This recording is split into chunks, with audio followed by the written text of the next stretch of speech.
Sir metro ದರ ಏರಿಕೆ ನಿಖಿಲ್ ಅಲ್ಲೇ ಮಾತಾಡ್ತಾನೆ ಡೀಟೇಲು. ಪಾರ್ಟಿ ಆಫೀಸ್ಗೆ ಅವನೇ ಹೋಗಿದ್ದಾನೆ, ಈ ಪ್ರೆಸ್ ಮೀಟ್ ಕರೆದಿದ್ದಾನೆ, ಬಟ್ ಅಲ್ಲೇ ಮಾತಾಡ್ತೀನಿ. ಈಗ ರಾಜ್ಯ ಸರ್ಕಾರ ಈ ರೀತಿ ಸುಳ್ಳು ಹೇಳ್ತಕ್ಕಂಥದ್ದು, ಯಾಕೆಂದರೆ ನಾವು ಸತ್ಯನೇ ಹೇಳ್ತೀವಿ ಅಂತಾರೆ.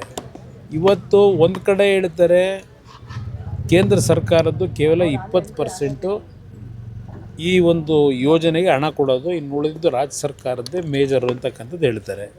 ಈಗ ರಾಜ್ಯ ಸರ್ಕಾರ ಹೆಚ್ಚಿನ ಹಣವನ್ನು ಇದಕ್ಕೆ ಬಂಡವಾಳ ಹಾಕಿದಾಗ ಕೇಂದ್ರ ಸರ್ಕಾರದ್ದು ಕೇವಲ 20% ಇದ್ದಾಗ ಕೇಂದ್ರ ಸರ್ಕಾರದಲ್ಲಿಂದ ಈಗ ಅವ್ರ ಮೇಲೆ ದೋಷ ಏನು ಹೊರಡಿಸ್ತಾ ಇದ್ದಾರೆ. ಕೇಂದ್ರ ಸರ್ಕಾರ ಹೇಳಿದ್ದಾರೆ ಅದು ಅರ್ಬನ್ ಡೆವಲಪ್ಮೆಂಟ್ ಡಿಪಾರ್ಟ್ಮೆಂಟಿಗೆ ಬರುತ್ತೆ ಅಂತಕ್ಕಂಥದ್ದು ಏನು ಹೇಳ್ತಾ ಇದ್ದಾರೆ ಈಗ ರಾಜ್ಯ ಸರ್ಕಾರದಲ್ಲಿ.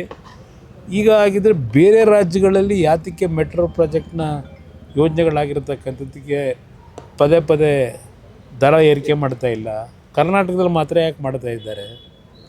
ಇಲ್ಲಿ ಇವ್ರು ಹೇಳ್ತಕ್ಕಂಥದ್ದು ನಮ್ಮದು ಹೆಚ್ಚಿನ ಪಾಲಿದೆ ಬಂಡವಾಳ ಅಂತಕ್ಕಂಥ ಹೇಳೋರು, ಅಧಿಕಾರ ಇವ್ರಿಗಿದೆಯೋ ಅವ್ರಿಗಿದೆಯೋ ದರ ನಿಗದಿ ಮಾಡೋದು. ಅದರಿಂದ ಮುಖ್ಯಮಂತ್ರಿಗಳ ಈ 2.5 ವರ್ಷದಿಂದ ಪ್ರತಿಯೊಂದು ವಿಷಯಗಳನ್ನು ಇವ್ರು ಮಾಡ್ತಕ್ಕಂಥ ಹಲವಾರು ತಪ್ಪು ನಿರ್ಣಯಗಳು ಜನವಿರೋಧಿ ನೀತಿನ ಕೇಂದ್ರ ಸರ್ಕಾರದ ಮೇಲೆ ಆಗ್ತಕ್ಕಂಥ ಚಾಳಿ ಇವರಿಗೆ.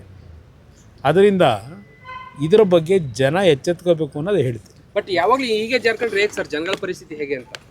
ಜನಗಳ ಪರಿಸ್ಥಿತಿ ಇದು ಕೊಡ್ತಾವ್ರಲ್ಲ, ಅದೆಂಥದ್ದು ಗ್ಯಾರಂಟಿ ಸ್ಕೀಮು, ಅದರಿಂದ ಅವ್ರನ್ನೆಲ್ಲ ಬದುಕಿಸ್ತಾ ಇದ್ದಾರೆ. ಅವ್ರಿಗೆಲ್ಲ ಆರ್ಥಿಕವಾಗಿ ಶಕ್ತಿ ತುಂಬಿದ್ದೀವಿ ಅಂತ ಹೇಳ್ತಾರಲ್ಲ. ಕರ್ನಾಟಕ ರಾಜ್ಯದಲ್ಲಿ ಪರ್ ಕ್ಯಾಪಿಟ ಇನ್ಕಮ್ ಇರ್ಬೋದು, ಅವರ ಬಡವರಿಗೆ ಆರ್ಥಿಕ ಶಕ್ತಿಯನ್ನು, ಸ್ವಾಭಿಮಾನದ ಬದುಕನ್ನು ಈ ಗ್ಯಾರಂಟಿಯಿಂದ ಕೊಟ್ಟಿದ್ದೀವಿ ಅಂತ ಪದೇ ಅಡ್ವರ್ಟೈಸ್ಮೆಂಟು ಕೊಡ್ತಾ ಇದ್ದಾರೆ. ಜನಕ್ಕೇನು ತೊಂದರೆ ಇಲ್ಲ, ಜನ ಆರ್ಥಿಕವಾಗಿ ತುಂಬ ಚೆನ್ನಾಗಿದ್ದಾರೆ ಅನ್ನೋದು ರಾಜ್ಯ ಸರ್ಕಾರದ ಭಾವನೆ. ಅದರಿಂದ ಅವ್ರು ಏನೇ ದರ ನಿಗದಿ ಮಾಡಿದ್ರು ಜನ ಸಂತೋಷವಾಗಿ ಕೊಡ್ತಾರೆ ಅಂತಕ್ಕಂಥದ್ದು ಮುಖ್ಯಮಂತ್ರಿಗಳು ಮತ್ತು ರಾಜ್ಯ ಸರ್ಕಾರದ ಆ ಒಂದು ಭ್ರಮೆನೇ ಇದ್ದಾರೆ.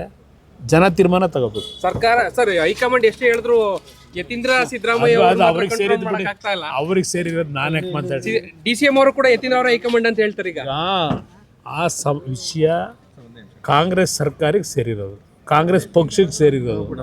ಅವರು ಹೊಡೆದಾಡ್ತಲ್ಲಿ ನಾನು ಯಾತಕ್ಕೆ ನನ್ನ 100 ಕೆಲಸ ಇದೆ, ಅದಕ್ಕೆ ನಾನು ಯಾತಕ್ಕೆ ತಲೆ ಕೆಡಿಸ್ಕೊಳ್ಳಿ? Thank you sir.